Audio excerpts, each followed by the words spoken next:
반갑습니다. 에이프로 원장 최성호입니다. 코로나 이후 달라진 교육 환경, 무엇보다 오프라인 모임이 어려워졌죠. 설명회도 마찬가지입니다. 입시 설명회를 현장에서 경험하기가 참 어려워진 것 같습니다.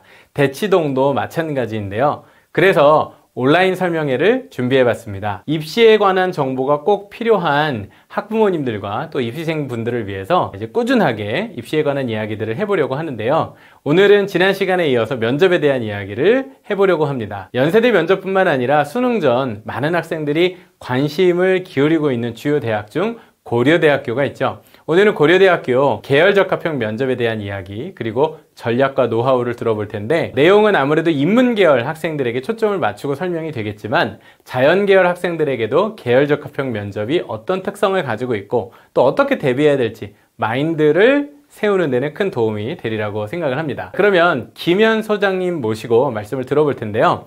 영상을 보시고 궁금한 부분이 생기셨다면 밑에 답글을 적어주시면 저나 김현 소장님이 친절하게 하나하나 읽고 답변을 드리도록 하겠습니다. 그럼 김현 소장님을 모시고 설명회를 시작해 보겠습니다. 네, 안녕하세요. 김현입니다. 지난번에 말씀드렸던 연대 추천형 관련된 영상에 많은 호응 보내주셔서 감사하고요. 오늘은 수능 전에 있는 이제 또 하나의 주요 면접, 고려대 계열적합형에 대해서 말씀드리고 에이프로에서 준비하고 있는 수업까지 소개를 드리는 시간을 갖도록 하겠습니다. 먼저 여기 면접 방식에 대한 말씀을 조금 드리고 가야 될 것 같아요. 학교마다 차이가 있기 때문에 고려대 계열적합형 면접 같은 경우에는 제시문 속독을 24분 동안 하고 실제 면접 시간이 8분 동안 진행이 됩니다. 고려대에 이제 면접이 두 종류가 있잖아요. 추천형 같은 경우에는 면접이 없고 계열적합형 학업우수형인데 또 한 가지는 학업우수형. 요건 이제 수능 후에 있고 굉장히 까다로운 수능 최저가 있죠. 요거 같은 지금 보시는 것처럼 12분 동안 숙독을 하고 6분 동안 면접이 진행됩니다. 이제 거기에 비해서 이 계열적합형이 24분 준비에 8분 면접이라고 보게 되면은 일단 제시문 준비 시간 자체가 많다는 건 제시문이 길거나 굉장히 어렵다는 걸 아실 수 있겠죠. 제가 면접 관련 지도를 한 지가 이제 올해로 10년째를 맡고 있는데 문제 자체의 난이도만 놓고 보면 가장 어려운 형태의 면접이 아닐까 생각을 하고 있고요. 그래서 아마 1차 발표 후에 어떻게 준비를 하시냐에 따라서 결과가 많이 달라질 수 있는 전형인 것 같습니다. 그러면 이제 제가 직접적으로 말씀을 드리는 것보다는 실제로 작년에 이 전형 면접을 봤던 선배들 면접 후기를 가지고 말씀을 드려보도록 하겠습니다. 첫 번째 한번 보시면 길게 써 있는데요. 여기서 우리가 일단 주목해야 될 부분은 한 5개 줄 정도 한번 보시면 이 부분이죠. 고려대학교 계열적합형 면접이 더 어려웠던 것 같습니다. 제시문이 4개이고 질문이 4개인 만큼 주어진 정보량이 많았음에도 답변 시간은 7분밖에 되지 않아서 문제별 시간 배분에 어려움이 있었습니다. 8분 면접이라고 했는데 왜 여기서 7분이라고 하느냐? 24분 플러스 8분으로 공지가 되지만 실제 대학에서는 이 시간보다 짧게 운영을 합니다. 학생이 면접실에 들어가고 나가고 준비실에서 이동하고 이런 시간들을 다 전체 시간에 포함시켜서 진행을 하기 때문에 실제로는 21분 준비에 7분 면접 딱 떨어지는 거죠. 그 배수로 그렇게 운영했기 때문에 7분이라는 얘기가 나온 거고요. 보시다시피 제시문이 굉장히 길었고 준비 시간이 길었던 만큼 그리고 상대적으로 답변 시간은 매우 짧았다. 근데 이제 작년과 올해 가장 달라진 점이 뭐냐 하면 기본적인 이런 형식적인 면 어떤 문제 출제 양식은 비슷하지만 작년에는 고려대 역시도 비대면 녹화 방식이었어요. 하지만 올해는 비대면 실시간 화상. 그래서 서로 다른 방에 있지만 면접관이 화면 너머에 있는 스타일이거든요. 그렇기 때문에 7분 시간 동안 추가 질문의 가능성이 있는 거고요. 그리고 여기 나와 있는 필요한 경우 제출한 서류의 내용도 물어볼 수 있다고 되어 있어서 제시문은 길지만 답변 시간은 상대적으로 더 4문항이라고 가정을 한다면 한 문항당 1분에서 1분 30초 정도만 발언을 해야 된다는 문제가 생기겠죠. 그러니까 굉장히 압축적으로 대답을 해야 된다는 걸 아실 수 있고요. 밑에 후기로 한번 가보시면 고대 계열적합 파이널 때 지원학과 관련 문제가 나올 것이라고 하셔서 이에 대비했었는데 실제 면접에서 이러한 문제가 출제되었습니다. 뒤에서 한번 이제 실제 기출 문제를 보실 텐데 작년에는 이것이 예상 가능한 것이었습니다. 왜냐하면 두 가지 이유가 있어요. 일단 원래 서류 면접을 계속 해오던 학교였는데 고려대학교가 비대면 녹화 방식이 되면서 면접관이 없으니까 직접 구두로 물어볼 수는 없잖아요. 그래서 아예 문항에 제시문과 직접적으로 관련된 1, 2, 3번을 주고 4번에다가 이 문제를 전공 관점에서 어떻게 볼 것이라는 식으로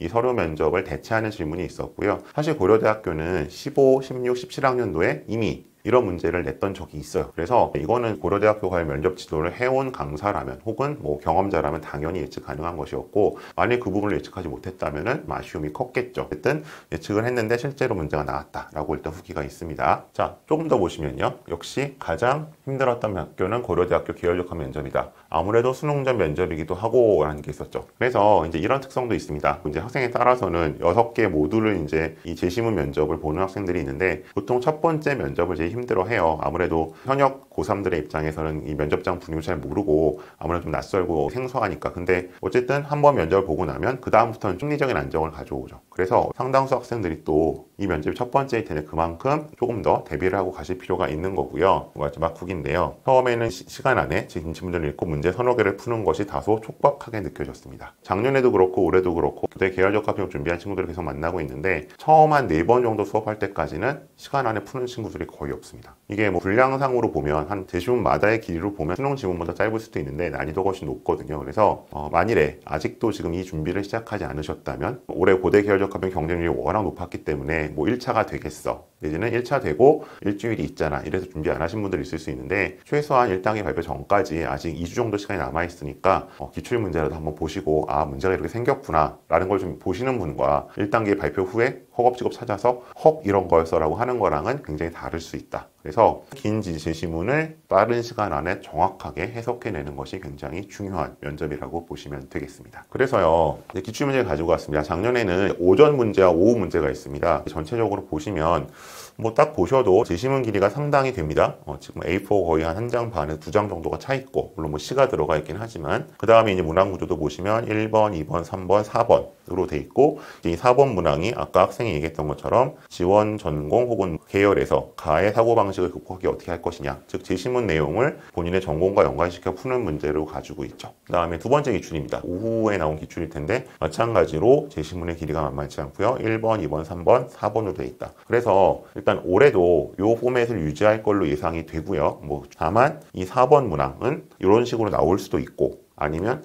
이제 서류 기반 면접이 가능해졌기 때문에 면접관이 있어서 그걸로 대체될 수도 있고, 그러니까 이 부분의 변화만 있고 나머지 형식은 그대로 갈 것이라고 보셔도 될 것 같습니다. 그럼 어떻게 대비를 할 것이냐? 저는 2012년 정도부터 이 면접 전문 강사로 일을 하고 있는데, 그동안 축적된 어떤 고려대 스타일 문제에 대한 걸 말씀을 드리면, 보통 논제 1, 2, 3이 있고, 뭐 4번은 이제 작년에 전공 관련 나왔으니까 그건 좀 논외로 하고, 어쨌든 1번에서는 뭐를 시킨다? 비교를 시킵니다. 보통 제시문 2개의 비교를 시킵니다. 그러니까 작년 기출을 보시면 오전에 제시문 가나다 3개를 시키기도 했는데, 이건 굉장히 예외적인 경우고요. 이렇게 제시문 3개를 비교시키는 건 사실 연대 스타일이고, 고대는 어쨌든 보통 1번에서 2개를 시키고요. 이 문제가 학생들은 굉장히 가볍게 여기는데, 저는 이렇게 항상 얘기를 해요. 이 1번에서 최초합과 추합과 탈락이 갈라진다. 계열적합형 같은 경우 올해 6배수까지 뽑기 때문에 이제 1차가 되는 게 전부가 아니라 여기서 얼마나 최초합이나 추합이 할 수 있겠느냐까지 들어가는 게 중요한데, 이겁니다. 그럼 뭐 누가 추합이고 누가 최초합이고 탈락이냐, 4가지 포인트가 있어요. 자, 첫 번째, 비교를 하라 그러면 일단 차이점뿐만 아니라 공통점 찾아야 됩니다. 이거 많이 놓치고요. 두 번째는 어쨌든 물어보는 사람은 공통점보다는 차이점이 더 궁금할 테니까 차이점을 상대적으로 양적으로 하나 이상, 그러니까 공통점보다 더 찾아줄 필요가 있고요. 세 번째는 반드시 비교할 때는 기준을 잡아라. 그러니까 차이점을 찾을 때 학생들이 그냥 가는 이렇고요, 나는 이렇고요 하는데, 제가 항상 예를 드는 게 뭐냐면, 뭐 예를 들어 BTS와 엑소를 비교해라. 그럼 뭐를 먼저 잡아야 돼요? 기준을 잡아야 되잖아요. 뭐 소속사는 어떻고, 리더는 어떻고, 데뷔 시기는 어떻고, 뭐 가장 히트곡은 뭐고, 이런 식으로 일단 기준을 잡아서 BTS는 어떻고 엑소는 어떻고 라고 얘기를 해야 이게 비교인 거죠. 그죠? 마지막 차이점을 말할 때는 이렇게 말씀드린 것처럼 이 양쪽을 번갈아 얘기를 해야 되는 거고, 그 다음에 이제 말하는 순서에 있어서 나는 소속사와 리더의 관점에서 뭐 이 두 그룹을 비교하겠다, 이런 식으로 말하는 어떤 구성의 능력도 필요하죠. 그래서 이 4가지를 다 하는 학생들은 당연히 최초합으로 가는 거고요. 뒷문제는 영향이 없나요? 그게 아니라 이거를 최초합할 만큼 완벽하게 해낸다면 뒷문제를 못 풀 리가 없다는 거죠. 그 정도 실력이 이미 나오기 때문에. 그 다음에 여기서 이제 뭐 하나 정도 혹은 2 정도를 빠뜨리는 학생은 추가 합격권으로 밀리는 거고요. 만일에 이제 3개 이상 실수를 한다면 사실상 이건 비교조차 못하는 학생이기 때문에 기대하기 좀 어렵겠죠. 그래서 어쨌든 1번이 면접관들 입장에서는 일단 이 학생 학생의 어떤 수준을 가늠하는 그런 이제 기준이 될 수 있다는 거. 다음, 보통 2번 혹은 뭐 3번인 경우도 있는데 이때는 제시문간 비교를 시킵니다. 제시문 나를 통해 가를 보라고 한다든가 아니면 뭐 나를 통해 가와 다를 평가하라고 하라는가. 근데 이제 기억하실 건 뭐냐면 보통 제시문이 4개라고 말씀드렸잖아요. 근데 약간 정형화 되어 있는 게 뭐냐면 제시문 가와 나는 추상적이고 일반적인 얘기를 합니다. 그리고 상반된 얘기를 해요. 그리고 제시문 다와 라는 사례나 실험이나 상황을 얘기합니다. 그래서 보통은 이 이론적인 가와 나를 가지고 다 혹은 라 혹은 다라를 한번 적용해 분석해봐라 혹은 뭐 평가해보라 이런 얘기를 하거든요. 그럴 때는 어떻게 가는 거냐? 일단 두 제시문 사이에 예를 들어 뭐 가를 통해 다를 보라고 했다면 대응되는 키워드를 찾아야 되는 거고요. 예를 들어 뭐 어떤 실험을 했는데 이 실험이 가의 실험 결과와 일치하는 같은 방향이라면 긍정적일 것이다. 혹은 다른 방향이 부정적일 것이다. 이런 평가가 들어갈 필요가 있습니다. 만약 평가라고 한다면 즉 같은 방향 다른 방향에서 요거를 잘 잡아주시는 게 굉장히 중요하죠. 그래서 어쨌든 제시문간 비교가 나오고요. 학생들이 일단 내용적으로 봤을 때 혹은 답변 구성상으로 봤을 때 가장 고민하는 문제들입니다. 다음 세 번째에서는 보통 제시문 모듈을 활용하여 대안 또는 사례를 제시해라. 제시문 모듈을 활용하라는 말은 명시적으로 나올 때도 있고 안 나올 때도 있습니다. 하지만 우선 그럼 어떻게 해야 되느냐? 기본적으로 출발은 제시문입니다. 두 가지 이유가 있는데 첫 번째는 출제자 입장에서는 자신의 제시문을 활용하는 걸 당연히 기대를 할 거고요. 두 번째 이유는 학생 입장에서도 갑자기 막 없는 배경 지식을 막 끌어오기보다는 있는 제시문을 활용해서 출발하는 게 더 쉽고 안전하다는 것이죠. 그래서 대안 또는 사례평가에 제가 굉장히 강조하는 부분인데요. 항상 대책을 바로 찾으려고 하지 말고 보통 제시문에서 문제적인 상황이 있거든요. 부정적인 현상, 그리고 그것의 원인을 찾고 그 원인을 제거하거나 약화시키는 쪽의 해결책이 진정한 해결책이다. 무슨 얘기냐면 보통 학생들의 해결책이 어떻게 나오냐면 되게 두루뭉술하게 나와요. 소통이 필요하다. 상호 이해를 해야 된다. 근데 사실 그런 게 잘 됐으면 문제적 상황이 발생 안 할 거 아니에요. 우리가 이 원인을 어떻게 찾냐에 따라서 해결책은 달라지거든요. 예를 들면 자연과학하고 비교를 하자면 열이 갑자기 한 38도, 39도가 난다. 그러면 이 열의 원인이 뭔지를 먼저 찾아야지 그게 아니라 해열제부터 먹으면 어떻게 되죠? 잠깐 열은 내리지만 해열제의 약효를 떨으면 다시 열이 오르잖아요. 마치 아까 소통, 뭐 상호 이해, 협력 이거는 해열제와 같은 처방이라는 거죠. 해결책에서 그럼 무슨 해결책이 나와야 되냐? 만일에 우리가 뭔가 식중독에 걸려서 열이 나는 거라면 뭐 체에서 나는 거라면 소화제를 먹어야 될 것이고 독감에 걸린 거라면 항생제를 먹어야 할 수도 있을 것이고 이런 식으로 원인을 제대로 잡아야 제대로 된 대책이 나온다는 거죠. 모든 문제를 해결할 수 있는 대책은 어느 문제도 해결할 수 없다는 거. 그래서 이 원인을 먼저 파악하시는 게 굉장히 중요하고요. 두 번째는 비슷한 사례를 들어라 이런 경우가 나올 수도 있어요. 보통 학생들이 그러면 여기 이제 조건들이 있거든요. 뭐 A, B, C 조건을 찾았어요. 1번, 2번에서 그럼 A에도 맞고 B에도 맞고 C에도 맞는 뭐 알파라는 걸 찾아야지 이러면 절대로 시간 안에 못 찾습니다. 그거는 저도 힘들어요. 왜냐하면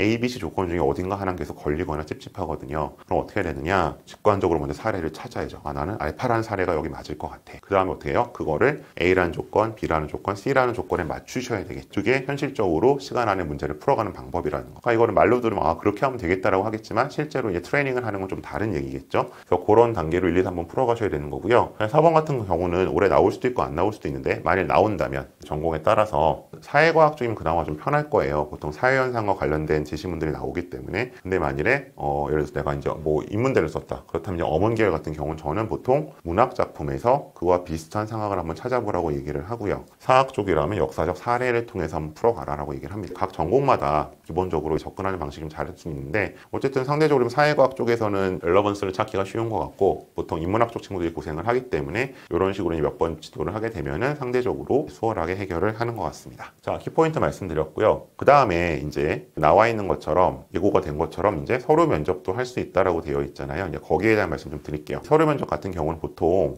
굉장히 개별화된 질문들을 하잖아요. 2학년 때 동아리 활동을 했는데 뭐 우리과 그 활동은 어떤 연관이 있을까요? 아니면 뭐 우리과를 위해서 읽은 책은 뭔가 이런 식으로 보통 얘기들을 하는데 고려대학교는 사실 그런 질문까지 던진 적은 거의 없고요. 18학년도까지만 있었던 것 같고 그 이후엔 거의 없고 대체로 이제 그 질문을 한다고 하더라도 이런 식으로 진행을 합니다. 물론 이건 이제 2020학년도 학업 우수형인데요. 그러니까 21학년도 학업 우수형은 그 면접이 그냥 동영상 업로드였기 때문에 따로 없었고요. 20학년도였었는데 이런 식으로 나오죠. 우리 사회에서 정치 얘기가 왜 필요한 것 같나요? 2분 안에 말하세요. 그러니까 이제 제시문 면접이 끝나면 이런 식으로 던지는 거죠. 이 학생 물론 이제 합격생 걸 제가 가지고 오긴 했습니다. 근데 이 답변만 봐서는 합격할 만한 답변은 아니에요. 왜냐하면 이 질문 자체가 뭐예요? 서류 면접이고 그런 거죠. 당연히 개인적인 이야기를 끌고 가야 되죠. 본인은 지금 지원 동기를 얘기했다고 하는데 굉장히 추상적이고 일반적이죠. 마치 홈페이지에 나올 만한 얘기하고 이게 아니라 예를 들면 제가 뭐 2학년 때 학교에서 교내 모의인 대회가 있었는데 이러면서 기본적으로 자신의 스토리텔링으로 풀어 가셔야겠죠. 그래서 이런 식으로 약간 큰 질문이 나오긴 하지만 핀셋으로 나오진 않지만 그렇다고 하더라도 기본적으로 서류 문제만 보는 면접을 준비하듯 약간 예상 질문을 뽑아서 준비할 필요는 있고요. 이제 제가 운영하는 파이널 수업에서도 총 7회 중에서 1, 2회 정도는 여기에 집중해서 준비를 시키도록 할 겁니다. 그래서 어떻게 나올까 했을 때 요거를 참고하시라고 말씀을 드린 겁니다. 자, 그 다음에 이제 혼자 어떻게 준비해요? 왜냐하면 수능이 임박해 있기 때문에 학원에 오기가 좀 부담스러울 수 있죠. 그럼 혼자 어떻게 준비하느냐? 그럼 기출문제를 봐야 되는데 어쨌든 대학의 면접 기출문제는 15학년도부터 공개가 시작됐습니다. 선행, 학습, 영향평가 보고서라는 걸 또 공개되기 시작했고요. 근데 고려대의 모의는 인문계 문제래, 자연계 문제래 그래서 다 보시면 곤란하고 이걸 좀 분류를 하실 필요가 있다는 거죠. 제가 쭉 분류를 해놨는데 고대 계열 적합형 준비를 위해서는 왼쪽에 있는 유형 문제들로 준비하시는 게 맞습니다. 이게 유형이 거의 동일합니다. 그래서 18년도 문제부터 있잖아요. 그래서 18년, 19년에 기자, 추천, 일반 전형 문제를 보셔야 되고 볼드체한 것들은 다 유형이 일치한다고 보셔도 되는데 2020년 추천 2 문제는 살짝 차이는 있습니다. 그래도 어쨌든 21분 준비, 그다음 7분 면접 이런 식으로 진행된 거기 때문에 이걸로 대비를 하시는 게 맞고요. 이쪽에 있는 것들은 조금 달라요.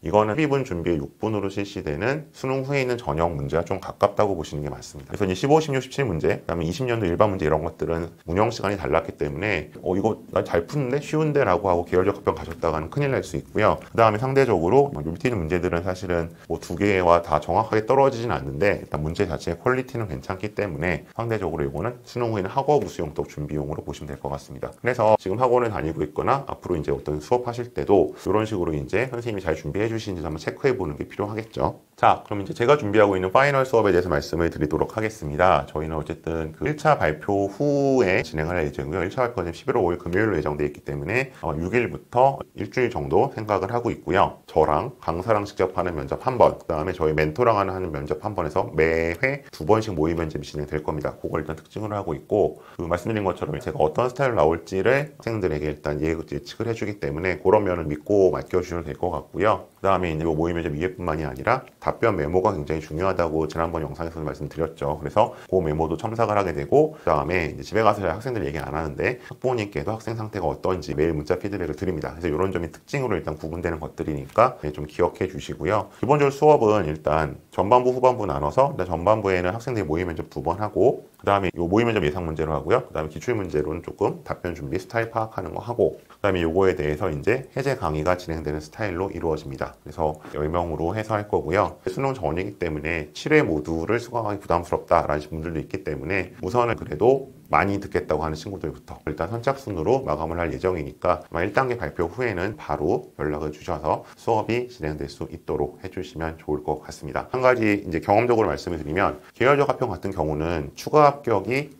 가장 많이 도는 전형입니다. 서영고에서 가장 많이 도는 전형이고 특히 이제 작년에 인기학과, 뭐 정액과나 경영이나 경제 같은 경우는 비번호를 못 받았는데도 추가 합격하는 경우가 있었거든요. 그래서 그 경쟁률 때문에 1차가 가능할까에 대해서 걱정하시는 분들도 있을 텐데 일단 1차가 되고 면접을 최선을 다해서 보아놓으면 추가 합격에 돌아올 가능성이 굉장히 높은 전형이니까요. 뭐 면접이 준비가 안 됐다거나 수능에 임박했다고 해서 그냥 뭐 다른 전형 가지하지 마시고 마지막까지 최선을 다해서 준비해 주셨으면 좋겠습니다. 그리고 이런 경우 일주일 동안 계속 수업을 듣기 뭔가 부담스럽다 하시는 경우에는 제가 이제 어쨌든 1대1로 진행하는 수업들도 있어요. 그래서 요거는 아무래도 더 압축적으로 진행이 되기 때문에 상대적으로 좀 적은 횟수로도 학생이 준비하는 데 도움을 드릴 수 있고 다른 전형 준비가 많거나 아니면 이제 B형만으로 내가 좀 부족하다. 나 지금까지 고대 문제 한 번도 안 봤다. 이런 경우에는 약간 병행을 하시는 방법도 있으니까요. 마찬가지로 1대1 수업 등지 신청을 해주시면 역시 제가 상담을 통해서 적당히 어떻게 가장 최적화할 수 있을까 좀 말씀을 드려서 같이 고민해서 준비해 나가도록 하겠습니다. 이상으로 고대 계열적 합평 전반적인 설명 그리고 파이널 프로그램에 대해서 안내를 드렸습니다. 고맙습니다.